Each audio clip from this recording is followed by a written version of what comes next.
Welcome to the Old Time Radio Westerns. I'm your host, Andrew Rhynes, and let's get into this episode. This episode is going to be the 6-shooter. Original air date is May 6, 1954, and the title is Anna Norquist. Hope you enjoy, and again, thanks for listening.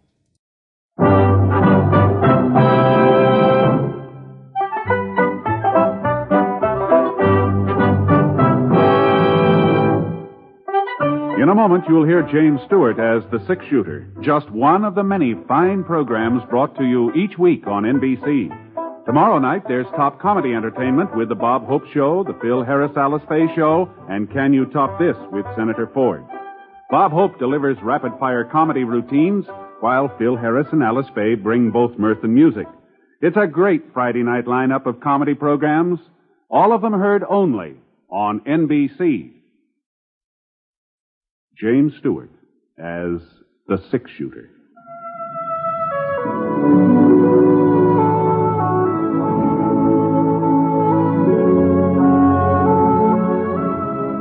The man in the saddle is angular and long-legged. His skin is sun-dyed brown. The gun in his holster is gray steel and rainbow mother of pearl. Its handle unmarked. People call them both the 6-shooter. The NBC Radio Network presents James Stewart as the 6-shooter, a transcribed series of radio dramas based on the life of Britt Ponset, the Texas plainsman who wandered through the Western Territories, leaving behind a trail of still-remembered legends.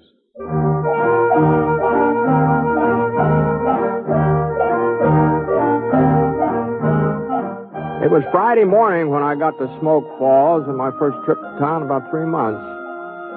Dad Foster needed a little extra money for feed, so he asked me to drive about a dozen of his heifers in and sell them at Saturday's auction.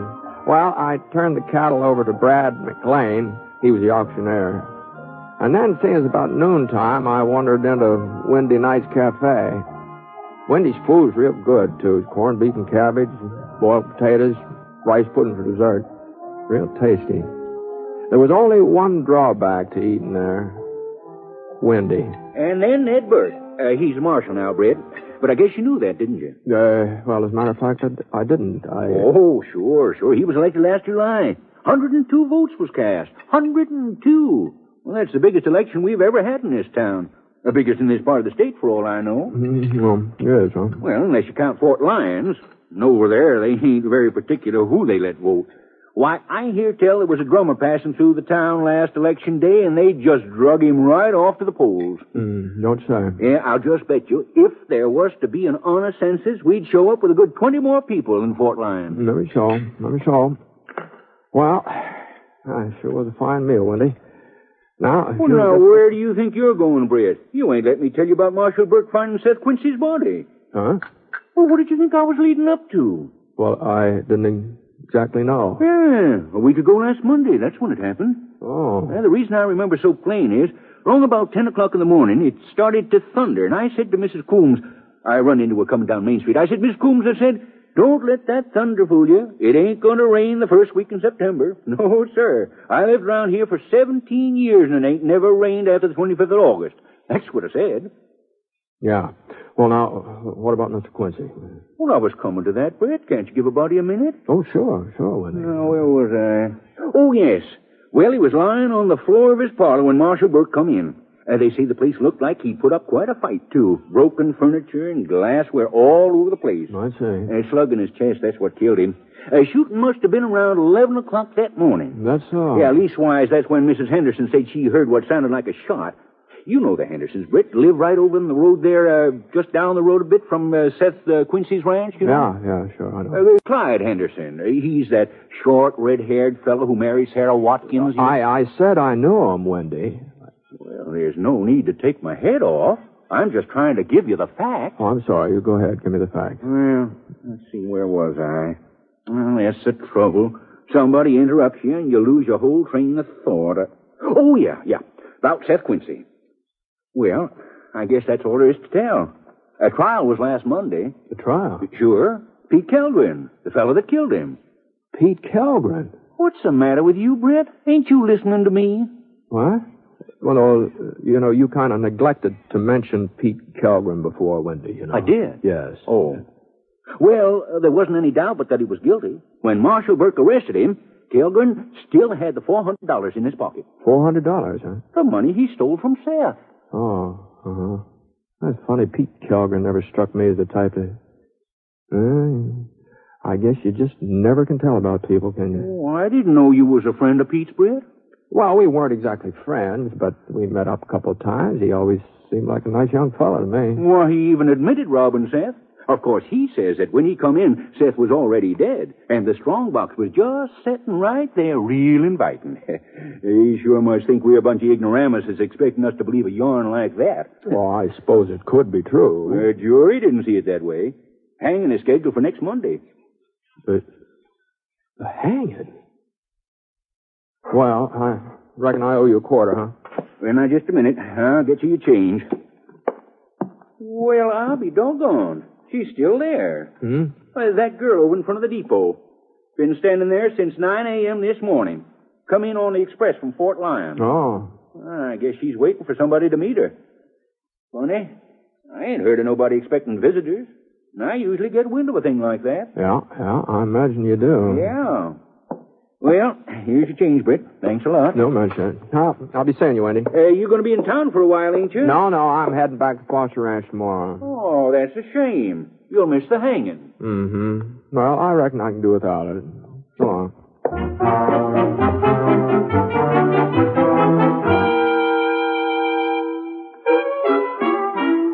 I couldn't help noticing the girl waiting on the station platform. She's young, not more than 20 or so. Pretty, too. This straw-colored hair that was sort of fixed up in braids across the top of her head. Real pretty. And it sure looked like she intended to stay around Smoke Falls for a spell. At least why she had plenty of luggage with her. 2 great big canvas suitcases and a wicker basket packed to overflowing. I started to cross over toward her, and she gave a little turn. She was frowning, kind of anxious-like. She seemed to be studying me as if she was trying to make up her mind about something. Excuse me for bothering you, miss, but is there anything I can do for you? You come to meet me, mister? Oh, no. Oh, yeah, I see now. You could not be him. How's that? He's shorter feller. He sent me picture. He's different-looking man. Then you're waiting for somebody. Oh, sure. Well, maybe if you told me who it is, maybe I'd be able to find him for you. It is man I come to marry. Oh, I see. We write letter over 2 years now. He have family in same part of Sweden where I live. Be Swedish, mister. Yes, I sort of figured you might be. Then he send me money. I come to America. I think he must be a rich feller, send me so much money. $200. Yes, well, that's a good sum of money, all right. He tell me stay with my sister in Wisconsin till he makes some more. I stay there 6 months over, but I get tired of waiting. I still have $50 left, so I take train west. Uh-huh. Well, maybe he didn't know you were getting in today. Maybe that's why he's not here yet. Well, I write him letter from Wisconsin. My sister helped me. I'm not so good at English language. No, you're doing all right. Doing fine. He must be busy working, and that is why he's late. But he will come. I do not worry. Well, whatever you say. Go on. Mister? Yeah? You're a friend of his? Well, I don't know. You didn't tell me his name. Oh, I am a very foolish person. I not use my brains. It is a Peter. Peter? Yeah, Peter Kellgren. You have heard of him? Why, yes, I've heard of him. You do not see him anywhere today? No, I haven't seen him. Thank you, just the same. Yeah, mister? I didn't tell you my name either. It's Ponset. Britt Ponset. I am very pleased to meet you, Mr. Ponset. I am Anna Norquist. Oh, how do you do, Anna? Why you look at me like that, mister? Well... Something is the matter? Yeah, I'm afraid there is. Peter, he is not sick. No, it isn't that. Well? But you said you'd come to America to marry Pete? Yeah, sure. But you don't know him very well, do you? Over 2 years we write letters. Oh, yes, but I mean, with You letters... think I cannot love a man I never meet? No, not necessarily. I know Peter just the same as if we meet 100 times. We tell each other everything in letters. Maybe so, but Yeah, I see what it is you think. Oh? You tell yourself I only marry Peter because he sent me so much money, because he is such a rich fellow. No, of course not. Well, I tell you the truth, mister. I marry him because I love him. I never see him, but I love him. There's no other reason. Uh-huh. Yeah, well, of course, Anna. So why don't you come over to the cafe and have a cup of coffee? Oh, it's very kind of you, but I must be here when Peter comes. Well, I'm afraid Pete isn't coming. I do not understand. No, I'm awful sorry to tell you about this, but, well, he's in jail. In jail? Yeah. You mean police arrest him? Well, it was the marshal, and that's about the same thing. What did Peter do? Oh, sure, I know. He's scared to meet me, so he has too much to drink, yeah? No, Anna, it's a lot more serious than that. Tell me, mister. Well, folks say that he killed a man last week. Peter killed a man? It sure looks that way. No, it could not be. He is fine, good feller. Yes, well, I guess you're bound to think that, Anna, but... They make big mistake. I tell them so. They let my Peter go. Where is Jay? No, I wouldn't do Please, that. mister, where is Jay? Well, it's just around the corner there, but I don't think Thank you very much. Now, here, let me give you a hand with those things. I can manage. I can carry suitcase.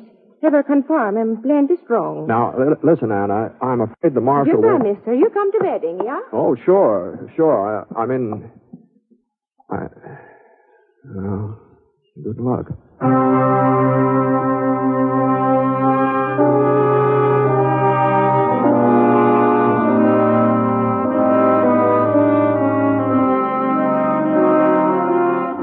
Well, I didn't see where it was up to me to give Anna all the details about the hanging Monday and everything. She'd find out soon enough. Sure was a tough break, though, after coming all this distance and marrying a man she'd never seen.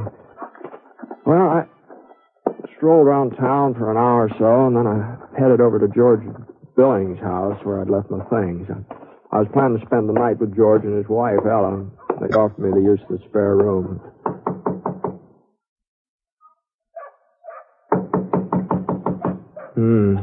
Nobody home.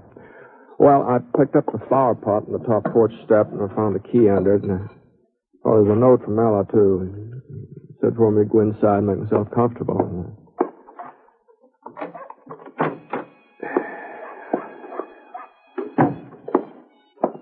There was a copy of the Smoke Falls Weekly Gazette on the hall table. I skimmed through it for a couple of minutes. The main article was about the Quincy shooting. Pete Kilgren's trial. Oh, there that is. Oh, hello. They tell me I will find you here. I must talk to you. It's important. Yes, well, come in, Anna. Thank you very much. So, won't you sit down? I would rather stand. I get too nervous if I sit. Mr. Ponset. Yeah? What is wrong with Marshal Burke? Oh, nothing as far as I know. He says Peter must be hanged. Yeah, I know. Well, it is not possible. They would not hang a man who is not guilty. Well, Anna, maybe Pete is guilty. No, he is not. The marshal let me talk to Peter. I asked him if he does this awful thing. He tells me no. Well, Anna... It is no lie. I can tell a man who lies. It is the truth what Peter says. Well... He is fine fella. Better even than I hope. My sister warned me I should not expect too much. I will be disappointed. But Peter, he is good and kind and handsome. Oh, he's a nice-looking boy, all right. No doubt about that. And he did not kill any man. He could not be the one. Well, he's admitted stealing Seth Quincy's money. For me. That is why he takes it, so we can get married. It is very wrong to steal, and he must be punished for it. Well, if he was willing to steal... To steal is not to kill. And that is why they hang him, yeah? That's right, yeah. Then you must keep them from it. Hmm? Yeah. I tell Peter that we meet. that you're very nice to me. He says you be a famous person with the funny name, Six Shooter. Oh, yes, yes. He says you will prove he is not guilty. You will talk to Marshall for him. Oh, well, I don't see what talking to Marshal Burt would do. Please, Mr. Ponset. I tell you something now. Before I say I come to marry Peter because I'm in love with him because of letters what he writes. Well, maybe I not speak the truth. Maybe I just want to come to America. I think I get no other chance. But now it is the truth. I meet him and I talk to him. And I am in love. I love him very much. You must believe me, Mr. Ponset. Oh, sure, Anna. Sure, I believe you. Then you will talk to Marshall. Yeah. Well, all right. All right, I'll talk to him.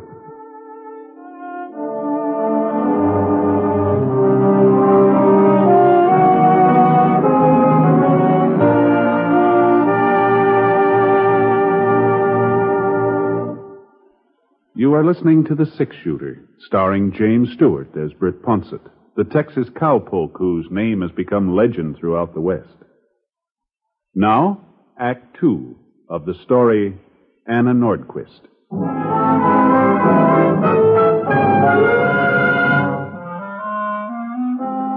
I left Anna at the hotel, I went over to see Ned Burke. His office was in the front part of the jail where they were keeping Pete Kilgren. Ned had only been marshaled for a few months, but he'd had a couple of years deputy experience, so he knew the job. And he was sort of a man that usually made a good marshal, too. He's quiet, not looking for trouble, but able to take care of it when the time came. I sure felt terrible, Britt, when she came in here and told me who she was and what she wanted. Yeah. I let her talk to Kilgren. Figured it was the least I could do. Just seemed to make things worse, though. He convinced her that he was innocent and I was out to get him. Well, no, nobody's going to believe that, Ned. That girl might believe it. Guess I wouldn't blame her if she did. That Kilgren's a pretty smooth talker. Yeah. Ned. Yeah, Britt? There couldn't be any doubt about it, could there? I mean, as I understand it, Pete says that Quincy was already dead when he got there. Well, sure he did. And that he took the money because, well, it was just so darn tempting. It don't stand to reason that somebody'd murder Seth and then go off without breaking into a strong box. Now, does it, Britt? No, I guess it doesn't. Besides, Sarah Henderson seen Pete riding away from Seth's house not 5 minutes after she heard a shot. Mm-hmm. What, you arrest him the same day? No, I came into town right after I found Seth's body. Sarah had sent for me. She had a feeling something was wrong. Kilgren was at Bud Winkler's place. That's where I found him. Mm-hmm. Do you still have the gun on him? No, he claimed he didn't own a .45. That's what the slug in Seth's chest was, .45. I see. And of course, Pete had plenty of time to get rid of the gun, and there are plenty of places between Seth's ranch and town where he could have ditched it. Well, that's true enough. Did anybody ever remember seeing Pete with a .45? Not that I know of. Now, wait a minute, Britt. You ain't taking Pete's side in this thing, are you? Well, I'm not taking anybody's side, Ned. I'm just curious, that's all. This was a cold-blooded killing. You go on out to Seth's place, you'll see. He was an old man, but he sure put up a darn good fight for his life. And from the looks of things, he went on fighting after he was shot. You know, I just might take you up on that invitation there. Yeah, about going out to Seth's place. I'll see you later.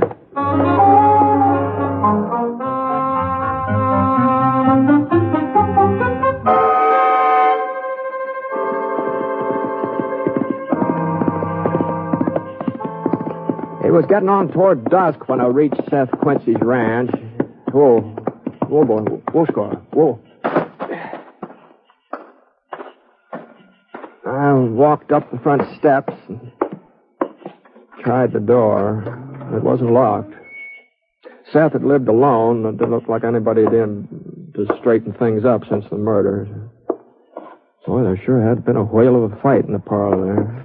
A couple of broken chairs and some stains on the sofa and pieces of a lamp that had been smashed against the fireplace. Strong box didn't seem to be there. I figured they probably needed that for the evidence. Well, I poked around for about half an hour, and then I headed back to town. The moon was starting to come up as we hit a bend in the trail. And the doggonest thing happened.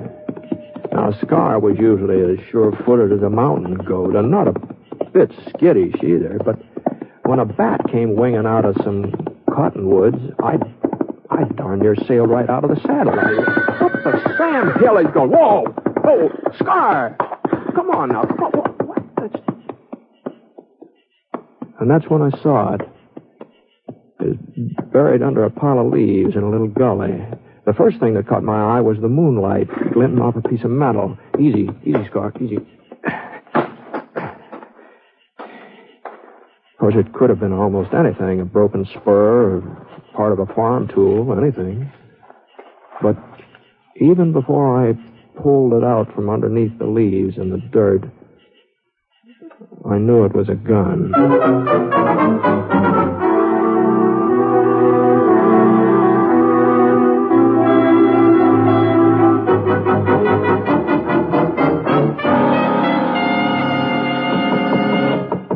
Yeah, who's there? It's me, Britt Ponset. Oh, just a minute. I thank you never come, Mr. Ponset. I get so worried. Well, I'm sorry it took me so long. It does not matter now that you're here. You talked to Marshal Burke. Yeah, I talked to him. And you tell him Peter did not kill this man. You tell him Peter is not guilty. No, Anna, I couldn't tell him that. What are you saying? Pete is guilty. I found his gun. The gun he used to kill Seth Quincy. No. It was hidden in a gully about a mile from the farmhouse. I do not believe you. I gave it to Marshal Burke. Now, you can see it for yourself if you want to go over there. Pete's initials right on the handle. Only one bullet had been fired. It's the right gun. There's no doubt about it. No, it could not be. Now, Anna, now listen to me. The only reason I'm telling you this is, well, after Monday, there won't be anything you can do about Pete. It'll be better if you just forget him. I will not forget him. Ever. Oh, it won't be easy. I know that. But as long as you know he's guilty, as long as there isn't any doubt in your mind, well, maybe it's for the best that you found out before... Why you try to tell me lies? Anna, this is the truth. No. You say you will show me gun. You say it belongs to Peter. Well, what does Peter say? Well, of course, he denies it. Then I deny it, too. All right, Anna. I guess there's nothing more I can do about it. You lie to me. You and Marshall. You try to make me think that the man I love is a criminal. I do not understand. In our country, they talk about America. They say it's the best country in the world. But this is lie, too. Where is justice? Where is freedom? They hang a man for what he does not do. Now, Anna, This listen. terrible, terrible country. I wish I never come here.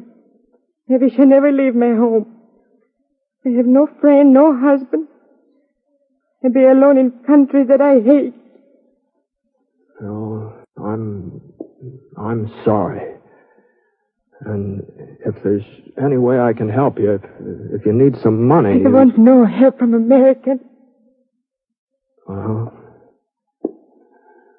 good night, Anna.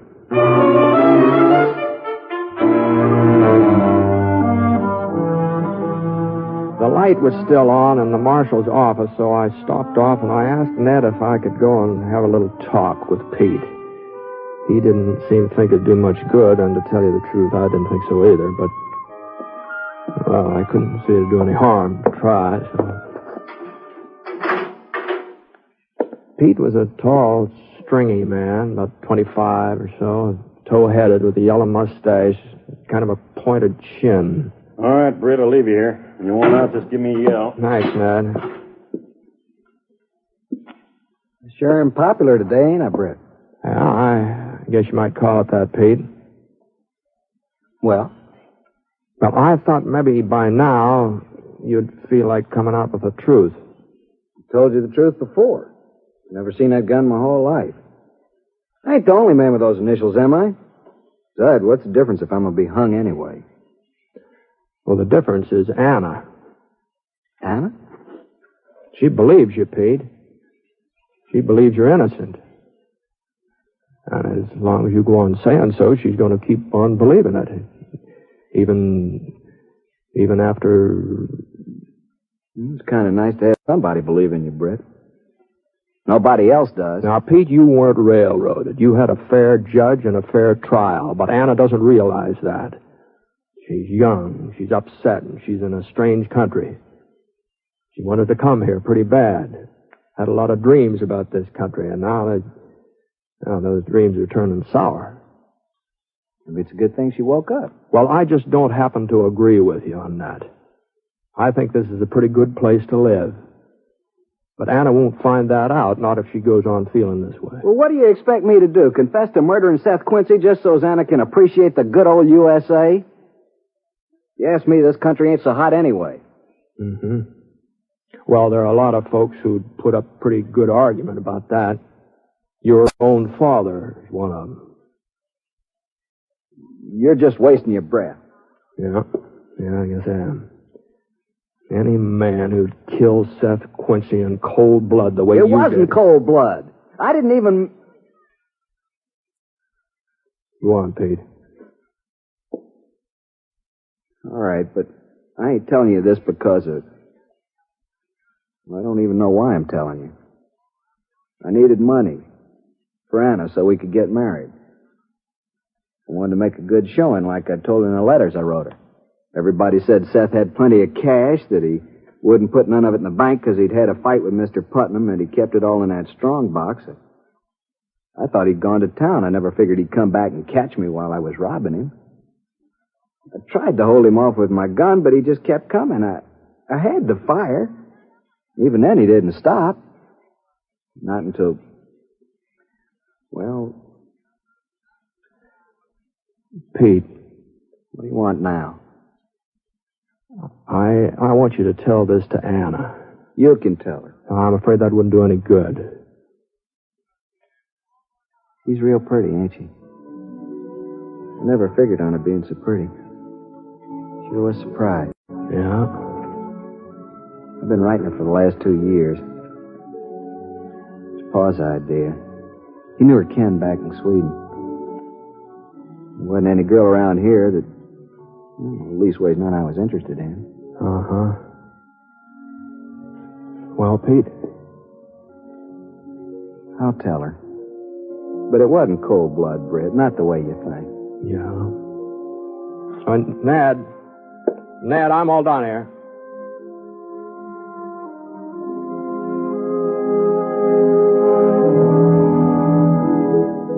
Well, Pete finally explained things to Anna, and I guess she saw what had happened in kind of a different light, maybe. Anyway, she stayed on in Smoke Falls, and last time I was through there, she was working over in Windy Nights Cafe.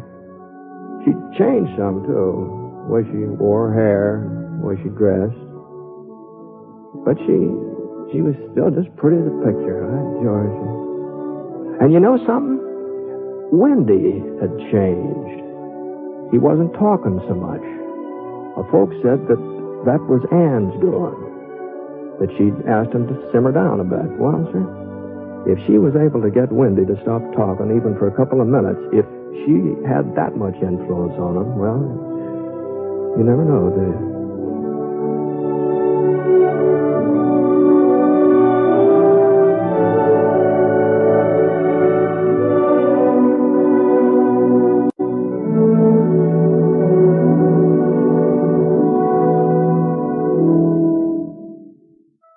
The Six Shooter is a transcribed NBC Radio Network production in association with Review Productions. It is written by Frank Burt and is based on a character created by him. Mr. Stewart may currently be seen in the Universal International picture The Glenn Miller Story. Others in the cast were Lillian Buyeff, Bill Johnstone, Lou Merrill, and Harry Killer Bartell. Special music for this program was by Basil Adlam, and the entire production is under the direction of Jack Johnstone. All characters and incidents were fictitious, and any resemblance to actual characters or incidents is purely coincidental. Oh, yes, and by the way, you'll be interested in knowing that the Six Shooter has been chosen for broadcast to our men overseas through the facilities of the Armed Forces Radio Service. This is Hal Gibney speaking. Hearing Time brings you the Senate committee hearings tonight on the NBC Radio Network.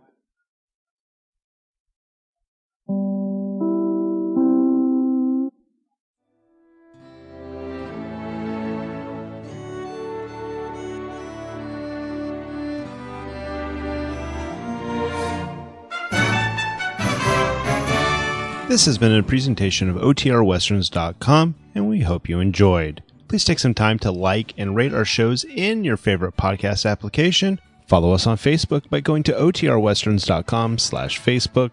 Join in the conversation by going to OTRWesterns.com/Discord. And don't forget to send us an email, podcast@OTRWesterns.com. This episode is copyright under the Attribution Non-Commercial Share Alike copyright. For more information, go to OTRWesterns.com/copyright. Have a great day, and again, thanks for listening.